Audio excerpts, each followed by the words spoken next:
இப்ப இத்தனை தூரம் நடந்ததுக்கு அப்புறம் என்ன பண்ண போறீங்க சார்? உங்க மேடத்துல எது சார் பார்த்தா நாங்க நிக்கிறது?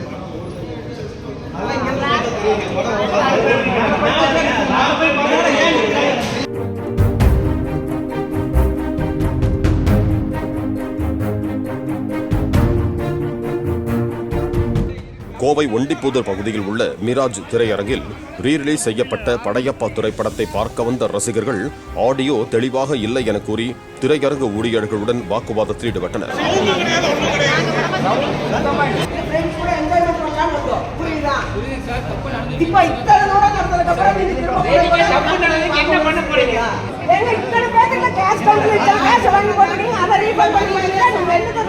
ஆடியோ மற்றும் வீடியோவில் பிரச்சனை எழுந்ததால் ரசிகர்கள் கோரிக்கையை ஏற்று டிக்கெட் கட்டணத்தை திருப்பிக் கொடுப்பதாக உறுதியளித்ததால் கலைந்து சென்றனர்.